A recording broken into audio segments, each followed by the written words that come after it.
Hey, everybody. Welcome to the Winning Digital Customers Livecast. Today, let's take a look back at 2021 in the world of digital. And particularly today, we're going to look at the world of e-commerce. What happened? How did it compare to 2020? How did it compare to the trend line we've seen in the years before that? So let's dive right in. So, US retail e-commerce growth was up in 2021 compared to 2020. If you can see this graph, the green area represents the e-commerce as a percentage of all retail.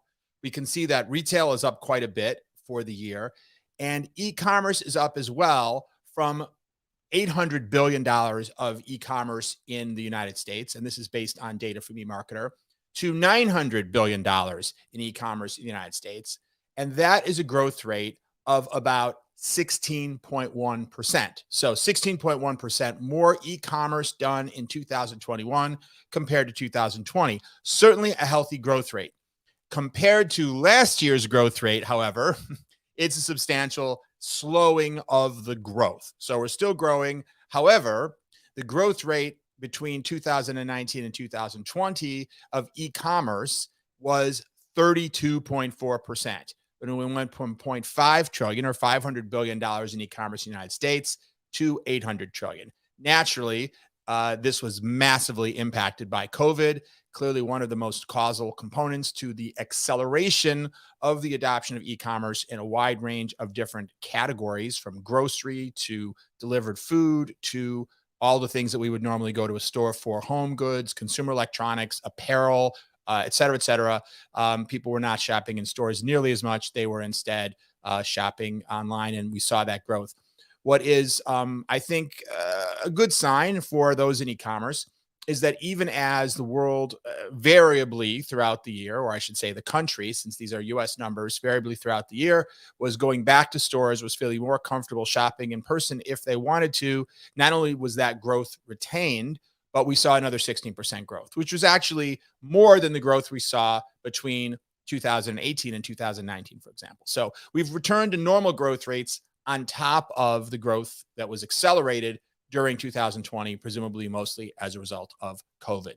And you can also see, not so much an e-commerce number, but what's nice to see is after truly tepid growth between 2019 and 20, in fact, if you combine together, if you look only at the non-e-commerce sales, we actually saw a slight decline, like 0.2% decline in non-e-commerce sales in 2020 compared to 19. Never want to see declines, of course, but again, it was COVID. But this year, we see all the numbers going up nicely, and total retail growth, e-commerce and non-e-commerce in 2021 was about 15.4%. So the e-commerce component outpaced it a little bit, but growth was solid, both in the physical store space as well as in the digital space. And we see very similar patterns on the global level. These are global numbers. And as you can see, global e-commerce sales, this doesn't show all retail. This graph only shows the e-commerce. Global e-commerce sales in 2021 were 4.9 trillion, which tells you, by the way, that the US is something like 20%, because our 900 billion compared to 4.9 trillion globally. And you could see a similar pattern. The yellow line shows the percentage of growth in e-commerce. In 2020, we saw a 25.7% growth in e-commerce over 2019.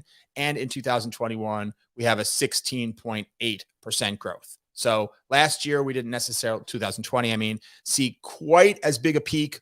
But in any case, we're seeing a similar pattern, which is we saw an acceleration of growth last year, and now we're going back down to more typical levels of growth year over year. So those are what the global numbers look like. I think this is, despite the deceleration of growth, good news in general for the healthy continued growth of e-commerce.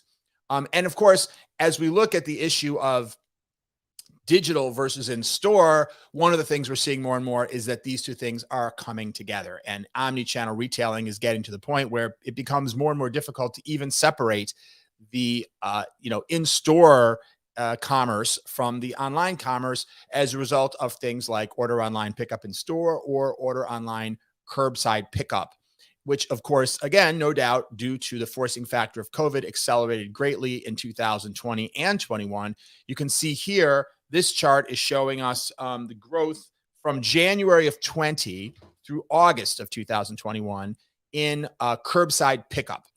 And you can see that it went from, something like 20% of all orders all the way up in excess of 35% of all orders being that are being ordered online and picked up in the store. So substantial growth, almost a doubling of order online pickup at the store, whether curbside or in the store. And in fact, we saw something like 25% of all holiday orders that were ordered online, but then picked up at a store. So now, again, we're seeing this blending of the use of the physical location together with e-commerce to allow someone to have the convenience of ordering online and the convenience of picking up at the store. And if it's a priority for them, the avoidance of the kind of human contact that they're concerned about, many customers, with respect to COVID. Now, just to wrap up here on a couple of other stats, in the business-to-business market, we actually saw a little bit of an inversion of the pattern we saw in the business-to-consumer retail market. You recall we talked about how e-commerce growth sped up in 2020 as the pandemic hit, and then now it's returned to more normal levels of growth. Well, in B2B e-commerce, we saw the growth slow. B2B e-commerce growth was at 7.2% and this is US, these are US numbers, 7.2% in 2019. And it grew in 2020 during the pandemic, but it grew at a 6.5% rate. And now between 2020 and 2021, we have an 8.7% rate. So unlike the consumer space where we saw the growth speed up and then slow down, in the B2B space, we've seen the growth slow down and then speed up. And, I think this does kind of make sense to me because, of course, the consumer space is obvious. People were at home. They needed ways to get their goods and services, and, they didn't want to go out. In the B2B world, particularly in the early part of 2020, we just saw such a slowing of commerce in general, such a slowing of business in general. Many businesses not in the office, which means they didn't need to order as much supplies. They didn't need to order as much raw materials, et cetera, et cetera. So because business slowed down so much, it makes sense that, again, e-commerce continued to grow in the B2B space. It just grew at a slower pace. And now with 2021, even if we haven't gotten rid of COVID, we figured out a little bit more how to do business during COVID, at least in many sectors. And we've seen that growth pick back up again. So that's the deal in B2B. And just one other point about B2B that's really interesting over the last couple of years. There was an interesting report from digital commerce that talked about the explosion of B2B marketplaces, places where people can buy and sell things, whether it's a site like Iron Planet, where companies can buy and sell used heavy machinery, or a site like ACV Auctions, which is an auction site for car dealers. If they have excess, for example, used car inventory, and they want to sell it to another car dealer that maybe will have more luck in selling it. Rumble On, that sells motorcycles. Equipped, which allows people to rent medical and lab equipment. And the list goes on and on. So this has been a huge growth area. Between 2020 and 2021, we saw a growth from 70 to over 250 of these major B2B marketplaces, many of which are vertical, specific in different industries. And we saw the total revenue associated with these grow about something like 15%, from 1.4 to 1.6 trillion.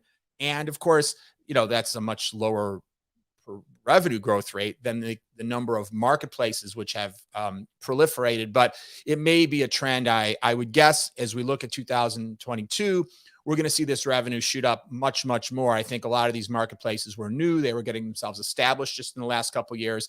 And now that we're seeing such a proliferation of them, some of them might not work out in the long run, but I think we're going to find that many of them start to ramp up substantially in terms of their total revenue that they're putting through those platforms.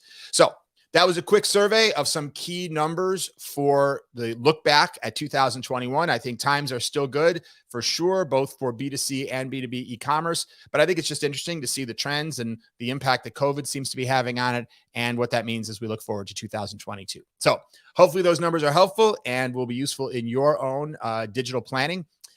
Thanks as always for watching and listening. Look forward to seeing you next time. And until then, keep transforming.